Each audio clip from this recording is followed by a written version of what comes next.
بسم اللہ الرحمن الرحیم۔ گمنام ایرو کے معزز ناظرین، السلام علیکم۔ آئیے چلتے ہیں کہانی کی طرف۔ ایسا ہی ہوتا ہے، ناصر کامیابی کی دو منزلیں ہوتی ہیں، دو راستے الگ الگ مخالف سمتوں میں ان کی منزلوں تک لے جاتے ہیں۔ ایک راستہ آج تمہارے سامنے ہے، تم اسے بچے کے دماغ کی بات سمجھو۔ تم وزیر اعظم بننا چاہتے تھے تو یہ نیک مقصد تھا، تمہارے ذہن میں بہرام ڈاکو بننے کا خیال نہیں تھا۔ تم ایسا نہیں سوچتے تھے کہ میرے ہاتھ میں کلاشنکوف آ جائے تو میں سب کو بھون کے رکھ دوں۔ ان سب کو جنہوں نے تم پر ظلم کیا، استحصال کیا اور محرومی کے عذاب میں مبتلا کیا، تم نظام کو سدھارنے کا سوچتے تھے۔ میں نے ہنس کے کہا، تم چاہتی ہو میں سراب کے پیچھے دوڑتا رہوں؟ سراب کو حقیقت بنانا تمہارے اختیار میں ہے۔ تم کامیابی پسند ہو، ناکامی تمہیں توڑ نہیں سکتی۔ کیا کہتے ہیں اسے؟ ایمبیشن۔ تم چیلنج قبول کرتے ہو اور سب سے اوپر دیکھنا چاہتے ہو خود کو۔ اس لیے میں کہتی ہوں کہ کبھی ترغیب، دباؤ، لالچ یا ناکامی کے باعث یہ راستہ مت چھوڑنا۔ اس وقت وہ مجھے بہت اچھی لگی۔ اس کی خیر خواہی میں پیار کا غرور تھا، بے غرض خلوص کی اپنائیت تھی اور اپنی محبت پر ناز تھا۔ میں نے کہا، اگر تم نے میرا ساتھ نہ چھوڑا تو میں کچھ نہیں چھوڑوں گا۔ ہم ہاشمی صاحب کی کوٹھی کے قریب پہنچ گئے تھے۔ یہ 2 میل کا فاصلہ تھا جو ہم نے گرد و پیش سے بے خبر رہتے ہوئے 1 گھنٹے میں طے کیا۔ آدھی رات کے وقت سڑکوں اور بازاروں کی رونق ختم ہو گئی تھی۔ رہائشی علاقے کی سڑکیں سنسان تھیں، کہیں کہیں آوارہ کتے بھونکتے نظر آ جاتے تھے یا چوکیدار سیٹیاں بجاتے پھر رہے تھے۔ بیشتر کوٹھیوں میں گیٹ لائٹ کے سوا کہیں روشنی نظر نہ آتی تھی۔ اگر تم نے میٹرک کا امتحان نہ دیا ناصر تو پھر میں تم سے نہیں ملوں گی، کبھی نہیں ملوں گی۔ اس نے اچانک کہا۔ کبھی نہیں ملو گی؟ میں نے کہا، ہاں کبھی نہیں۔ میں اس شرمندگی کے ساتھ محبت نہیں کر سکتی کہ تم نے میری وجہ سے سب کچھ بھلا دیا تھا، ہر مقصد کو غیر اہم سمجھتے ہوئے نظر انداز کر دیا تھا۔ تمہاری ناکامی کی ذمہ دار میں ہوں۔ کیا ہے وہ عشق نے تم کو ناکامہ کر دیا، ورنہ تم بھی آدمی تھے کام کے۔ یہ الزام مجھے قبول نہیں ہوگا۔ میں امتحان ضرور دوں گا، لیکن یہ شرط رہے گی۔ امتحان کتنے دن چلے گا؟ زیادہ سے زیادہ 15 دن۔ 15 دن کے لیے مجھے بھول جاؤ، اس کے بعد میرا وعدہ کہ جیسا تم چاہو گے ویسا ہی ہوگا۔ ہم عین گیٹ پر تھے جب میں نے ہاشمی صاحب کو دیکھا۔ وہ نائٹ گاؤن کی جیبوں میں ہاتھ ڈالے بڑی بے قراری سے لان میں ٹہل رہے تھے۔ شادو نے مجھے اشارے سے کہا کہ تم جاؤ اور خود اندر چلی گئی۔ میں گیٹ سے ہٹ کر دیوار کے ساتھ کھڑا ہو گیا۔ تو تشریف لے آئیں آپ خاتون، ذرا وقت دیکھیے، کتنی دیر سے آپ غائب تھیں؟ کیا میں پوچھ سکتا ہوں کہ اس طرح مجھے بتائے بغیر رات کے وقت نکل جانے کا مقصد کیا تھا؟ انہوں نے برہمی سے پوچھا۔ شادو نے دبے دبے لہجے میں کہا، میں ذرا ناصر سے ملنے گئی تھی۔ آپ اسٹڈی میں تھے، میں نے ڈسٹرب کرنا مناسب نہیں سمجھا۔ غلط بات مت کرو، گھر میں ملازمین بھی تھے، ان کو بتا سکتی تھیں۔ تمہیں کیا معلوم کہ میں کتنا پریشان رہا۔ ہاشمی صاحب اونچا نہیں بولتے تھے، مگر خفگی کا اظہار ان کے لہجے سے ہوتا تھا۔ آج ہی عدالت میں تمہارا بیان ہوا، تم سمجھ سکتی ہو کہ عنایت شاہ نے کتنی بے عزتی محسوس کی ہوگی۔ ناصر کے خون کا پیاسا وہ پہلے سے تھا۔ جی مجھے اندازہ ہے۔ خاک اندازہ ہے، اندازہ ہوتا تو آدھی رات کے وقت یوں سیر کرتی اکیلی نہ آتی۔ ظاہر ہے ناصر ہی چھوڑنے آیا ہوگا تمہیں۔ اس میں ہمت نہیں تھی میرا سامنا کرنے کی، دروازے سے لوٹ گیا۔ اس کے ساتھ عنایت شاہ کا کوئی آدمی تمہیں دیکھ لیتا اور اسے اطلاع کر دیتا یا تمہارے پیچھے لگ جاتا تو کیا ہوتا؟ وہ بولتے رہے، میں تمہارا ضامن بنا ہوں، میں نے تمہاری حفاظت کی ذمہ داری قبول کی تھی۔ ابھی 1 دن نہیں گزرا، خدا نخواستہ کوئی حادثہ پیش آ جاتا تو میں کسی کو منہ دکھانے کے قابل نہ رہتا۔ آئی ایم سوری ہاشمی صاحب۔ وہ کچھ نرم پڑے۔ شاہدہ پروین، عنایت شاہ کوئی عام آدمی نہیں ہے، تم جانتی ہو۔ نہ وہ ناصر کو معاف کرے گا اور نہ تمہاری سرکشی کو نظر انداز کر کے خاموش ہوگا۔ وہ چوٹ کھایا ہوا سانپ ہے جو زیادہ خطرناک ہو جاتا ہے۔ ابھی کچھ دن تمہیں بہت احتیاط کرنی چاہیے۔ کہیں جانا ہو تو مجھے بتاؤ۔ مجھے بتائے بغیر بھی گاڑی میں جاؤ۔ ڈرائیور کے ساتھ وہ مسلح ہوتا ہے اور عنایت شاہ اتنی ہمت نہیں کر سکتا کہ میری گاڑی میں تمہیں نقصان پہنچائے، مگر تم نے حد کر دی۔ تم تو خیر ہو عقل مند، مگر اسے بھی خیال نہیں آیا کہ پیدل جانے میں کتنا رسک ہے، ٹیکسی میں ہی چھوڑ جاتا۔ اور یہ کپڑے تم کیسے پہن کر گئی تھیں، وہ جو آسانی سے پہچانے جائیں؟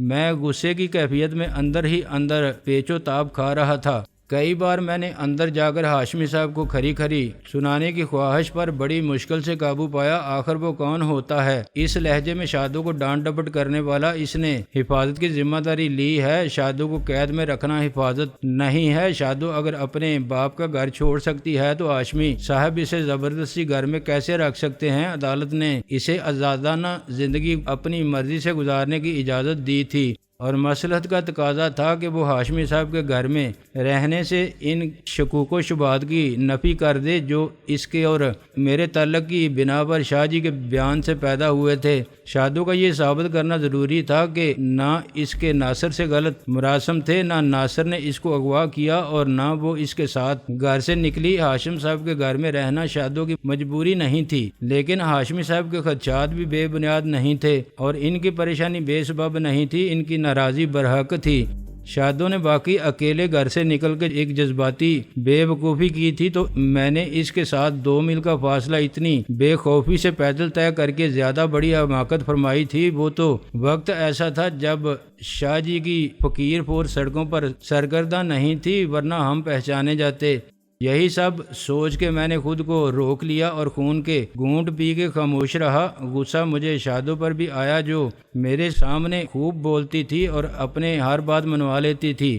وہ کیسے بیگی بلی بنی، سب سنتی رہی، بس ایک جملے میں بات ختم ہو جاتی۔ وہ 2 ٹوک لہجے میں کہہ دیتی کہ میں کہیں آنے جانے کے لیے آپ سے اجازت لینے کی پابند نہیں ہوں، آپ کو فکر مند ہونے کی ضرورت نہیں میرے لیے، مگر شادو کو پہلے ہی احسان مندی کے بوجھ کا احساس ضرورت سے زیادہ تھا۔ وہ انہیں فرشتہ سیرت، فراخ دل اور بے غرض نہ جانے کیا کچھ سمجھتی تھی۔ وہ ان کی شخصیت سے بہت متاثر تھی، ان کی علمیت، ذہانت اور فطرت عنایت شاہ جیسے باپ کے مقابلے میں اسے بہت عظیم اور مروب کرنے والی لگتی تھی۔ شاید ایسا ہی وہ مجھے دیکھنا چاہتی تھی۔ ہاشمی صاحب نے کہا، آئیے اندر چلیں، آپ کی وجہ سے ابھی تک میں نے بھی کھانا نہیں کھایا۔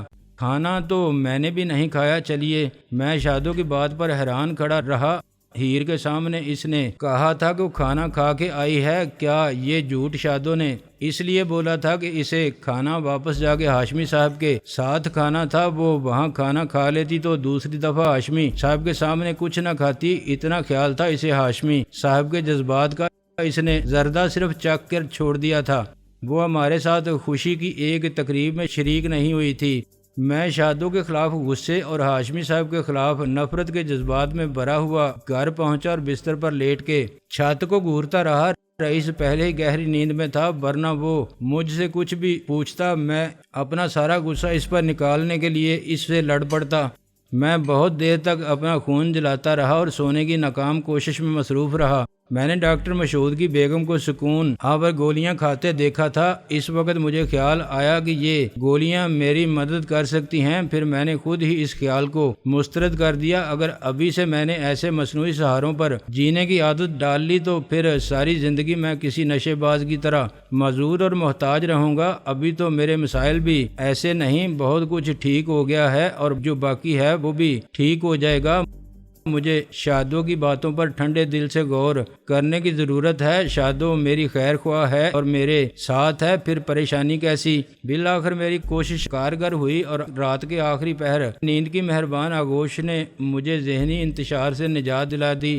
میری آنکھیں دیر سے کھلی، گھڑی دیکھے بغیر دن کے اجالے سے میں نے وقت کا اندازہ کر لیا۔ مجھے باہر سے ماسی ہیر کی آواز سنائی دی، ہائے او ربا، اب کیا ہو گیا؟ ڈاکٹر رانجھا نے اسے ڈانٹا، شور نہ کر، کچھ بھی نہیں ہوا ہوگا۔ اوئے یہ آج کل کے منڈے کڑیاں ہیں، ہمارا ٹائم اور پھر ان کے ماں پیو نہیں ہیں، ہمارے بچے نہیں تھے تو سمجھ لے کہ پلے پلائے جوان دی پتر مل گئے، ان کو سنبھالنا ہمارا کام ہے۔ اب وہ بھی کتنا خیال کرتے ہیں، ناصر نہ ہوتا تو آج بیٹھے ہوتے کہیں جھونپڑی ڈالے، ایک دن خوار نہیں ہونے دیا اس نے، اسی لیے تو فکر ہے مجھے اسے پتہ چلے گا، او سب ٹھیک ہو جائے گا انشاءاللہ۔ میں گھبرا کے باہر نکلا تو ہیر کی میری طرف پشت تھی۔ رانجھے نے اسے آنکھوں ہی آنکھوں میں اشارہ کیا، وہ میری طرف پلٹی اور پھر اس نے کچھ چھپانے کی کوشش کی۔ اس کے ہاتھ میں کوئی کاغذ تھا۔ یہ کیا ہے؟ میں نے پریشانی کو ظاہر نہیں ہونے دیا۔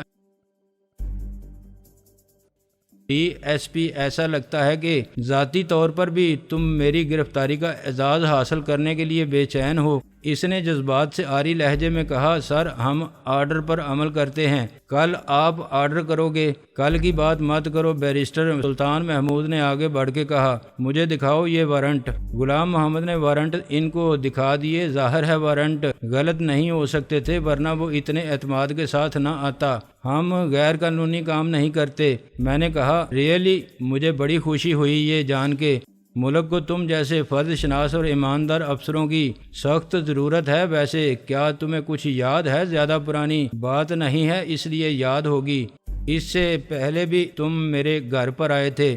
اس نے سخت لہجے میں کہا، ہم اپنی خوشی سے کہیں بھی نہیں جاتے، لیکن جاتے ہو تو خوش لوٹ جانے کا راستہ کھلا رکھتے ہو۔ کیا خیال ہے ہم باہر کے کیفیٹیریا میں ایک کپ چائے؟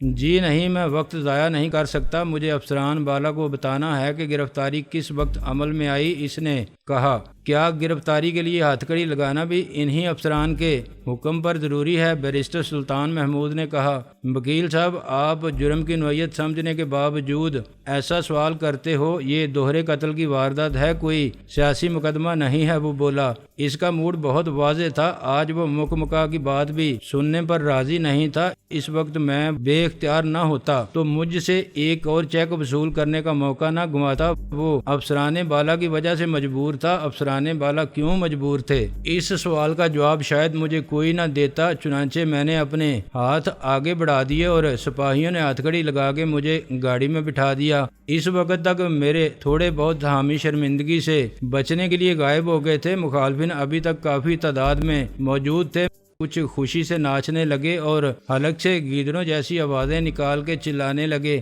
اوے دیکھو دیکھو چیئرمین صاحب کی شاہی سواری جا رہی ہے۔ کسی نے کہا، ہمارا کیا شان ہے سرکاری مہمان کی۔ تیسرا بے سرے لہجے میں گانے لگا، جگر چھلنی ہے دل گھبرا رہا ہے۔ چوتھے نے اس کے ساتھ سر ملایا، چیئرمین کا جنازہ جا رہا ہے۔ اشرف نے کہا، سر آپ کتوں کو بھونکنے دیں۔ میں نے کہا، کتوں کو بھونکنے سے کون روک سکتا ہے اشرف؟ بیرسٹر سلطان محمود کے ماتھے پر تشویش کی شکنیں گہری ہو گئی تھیں۔ آپ بھروسہ رکھیں، انشاءاللہ کل ہی ضمانت ہو جائے گی۔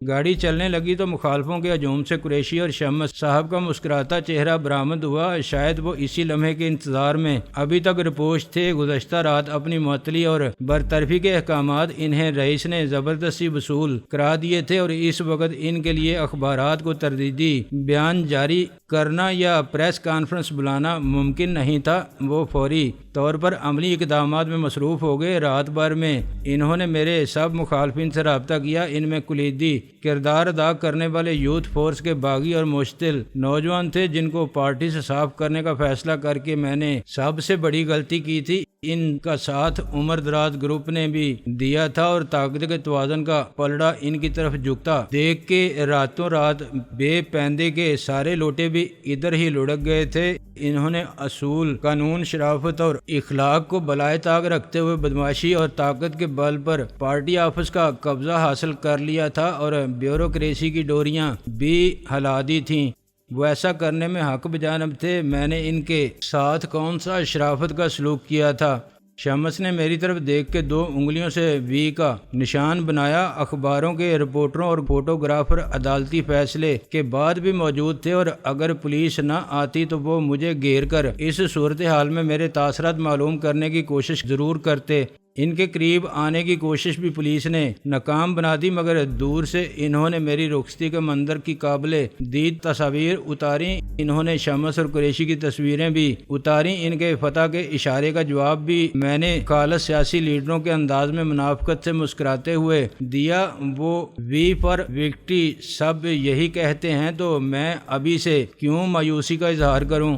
غلام محمد نے مجھے حوالات میں عام مجرموں کے ساتھ بند کرانے کے بعد انچارج کو بے آواز بلند ہدایت دیں تاکہ میں بھی سن لوں۔ دیکھو، تھانے کے آس پاس کسی قسم کی سیاسی سرگرمی نہ ہو، اگر کوئی مظاہرہ کرے یا نعرے بازی تو اسے بھی پکڑ لو۔ آئی جی صاحب کا کہنا ہے کہ شرافت کی زبان نہ سمجھنے والے کے لیے ڈنڈے کا تم سے کوتاہی ہوئی تو یہی ڈنڈا۔ اس نے کہا، میں سب سمجھتا ہوں سر، ملزم خطرناک ہے، سیاسی اثر و رسوخ استعمال کرے گا، مگر یہاں تم کو صرف دوہرے قتل کی واردات کی تفتیش کرنی ہے۔ پارٹی کا کوئی لیڈر، کوئی اخباری نمائندہ، بلکہ گورنر بھی آ جائے تو بگا دو، کسی سے اس کی ٹیلی فون پر بات نہیں ہونی چاہیے۔ آپ فکر ہی نہ کریں سر، اور مجھے تفتیش کا رزلٹ چاہیے، کل صبح تک سب پتہ چل جائے گا سر۔ آلہ قتل بھی برآمد کر لوں گا میں، اور قتل کی وجہ بھی معلوم ہو جائے گی۔ میں نے سب سن کے بھی انسنی کر دی۔ پولیس کی گاڑی کے پیچھے پیچھے اشرف آ گیا تھا اور بیرسٹر سلطان محمود بھی پہنچ گیا تھا۔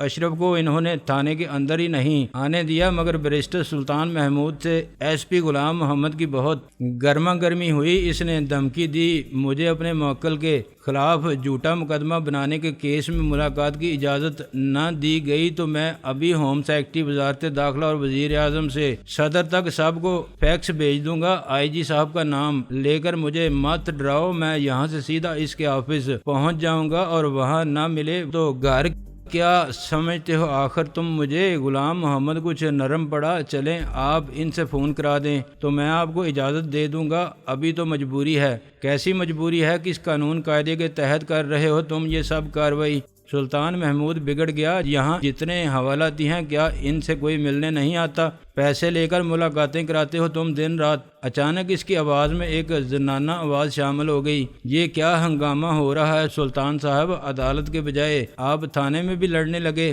اوہ ویری گڈ، آپ بڑے وقت پر آئی مس شبنم۔ اس نے کہا یہ مجھے کچھ بتانے پر آمادہ نہیں اور نہ مجھے شاہ عالم سے ملنے دے رہے ہیں۔ شبنم کا نام سن کے ہی میرا دل اچھل کے حلق میں آ گیا۔ میں بے اختیار اٹھا اور حوالات کی سلاخیں تھام کے کھڑا ہو رہا۔ آخر وہ کیوں آئی تھی؟ میری رسوائی کا تماشا دیکھنے یا میرے خلاف انتقام کی خواہش کے اسباب سے فائدہ اٹھانے کے لیے؟ اس کی آمد کو میں کسی طرح بھی ویری گڈ نہیں مان سکتا تھا۔ شبنم نے کہا میں نے سنا ہے کہ شاہ عالم پر 2 ممتاز تاجروں کے قتل کا الزام ہے، خادم مرزا اور خالد عثمان۔ بالکل ٹھیک سنا ہے آپ نے، ایس ایچ او بولا۔ رپورٹ کس نے لکھوائی ہے؟ شبنم نے کہا بتائیے۔ غلام محمد نے کہا ایک کی بیوی نے، دوسرے کے ڈرائیور نے۔ آپ ایف آئی آر کی نقل دیکھ لیں، وکیل صاحب کے پاس ہے۔ ایف آئی آر بھی تو تم نے لکھی ہوگی نا گلو چاچا، تم ہی بتا دو تو اچھا ہے، شبنم نے کہا۔ مس شبنم پلیز، یہاں آپ کی میری رشتہ داری نہیں ہے۔ رشتے کیا کہنے سے ٹوٹ جاتے ہیں، اور یہ رشتے آخر کام کب آتے ہیں؟ ایسے ہی موقعوں پر تم تو جانتے ہو کہ ہم ایک دوسرے کے ہمیشہ کام آتے ہیں، پردے کی بات کسی کے سامنے نہیں کرتے۔ میں خاندانی معاملات کو بالکل نہیں چھیڑوں گی۔ شبنم کے الفاظ میں بلیک میلنگ کی دھمکی بہت واضح تھی۔ آخر کیا فائدہ اس کا؟ شبنم مجھے مجبور مت کرو کہ میں تم کو گیٹ آؤٹ کہہ دوں۔ تمہارے کہنے کا میں برا نہیں مانوں گی اور جاؤں گی بھی نہیں۔ دھکے دے کر نکال سکتے ہو یا اٹھا کے باہر پھینک سکتے ہو تو کوشش کر کے دیکھو، کچھ اختیارات میرے پاس بھی ہیں۔ پہلے تم کرو جو کر سکتے ہو، پھر میری باری آئے گی۔ کیا کہتے ہیں انگریز؟ کسی پر ہنسنا تو آسان ہے، دیکھنا یہ پڑتا ہے کہ آخر میں کون کس پر ہنستا ہے۔ میں تم سے درخواست کر رہا ہوں میری مجبوری کو سمجھو۔ میں ایک وعدہ کر سکتی ہوں گلو چاچا۔ وہ مشتعل ہو گیا۔ یہ کیا بکواس ہے؟ تم سب کے سامنے بے عزتی کر رہی ہو میری۔ شبنم نے معصوم لہجے میں کہا بے عزت؟ میں تو سب کو بڑے فخر سے بتا رہی ہوں کہ تمہارے اور میرے درمیان کتنا قریبی رشتہ ہے، جیسے مجھے تم پر فخر ہونا چاہیے مگر نہیں ہے۔ ایسا ہی تم بھی اپنی اس بھتیجی کو گھاس نہیں ڈالتے جو اتنی چھوٹی سی تھی جب تم نے وردی پہنی تھی اور گھر آ کے مجھے گود میں اٹھا لیا تھا، یاد ہے نا؟ اتنا ڈر گئی تھی میں کہ میں نے تمہاری نئی وردی بگو دی تھی، وہ ہنس پڑی۔ اس نے کہا تم کیا چاہتی ہو آخر؟ کچھ نہیں، میں شاہ عالم سے بات کروں گی آف دی ریکارڈ، پرومس۔ میں تم پر اعتبار کیسے کروں؟ تمہارے پاس ہوگا کوئی چھوٹا سا ٹیپ ریکارڈر تمہارے بیگ میں؟ غلام محمد بولا۔ بیگ تم رکھ لو، وہ بولی، اور تلاشی لینا چاہو جسمانی تو تمہاری مرضی۔ نہیں، لاؤ یہ بیگ دکھاؤ اور دیکھو تم اکیلے میں بات کرو گی، کوئی اور نہیں ہوگا جسے تم بعد میں گواہ بنا لو۔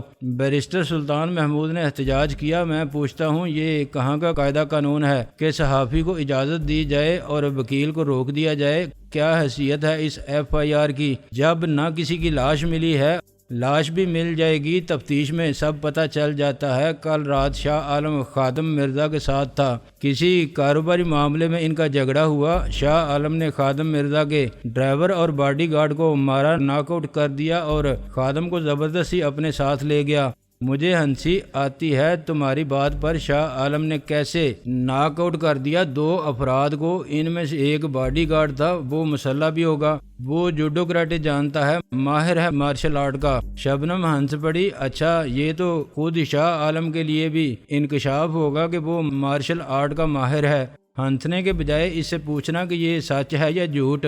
وہ اپنی گاڑی میں خادم کے ساتھ ایک اور بزنس پارٹنر عثمان کو لینے اس کے گھر گیا تھا۔ گاڑی اس وقت عثمان کا ایک آدمی چلا رہا تھا۔ وہ گاڑی شاہ عالم کی تھی۔ شبنم نے کہا، ہاں معلوم نہیں یہ کہاں جا رہے تھے؟ آدھے راستے میں شاہ عالم کو فون موصول ہوا اپنی وائف کا کہ اسے ہارٹ اٹیک ہو گیا ہے۔ شاہ عالم فوراً واپس آیا اور اپنے گھر پہنچ کے اس نے گاڑی ایک پولیس ڈرائیور کے سپرد کر دی کہ تینوں کو گھر پہنچا کے گاڑی واپس لے آئے۔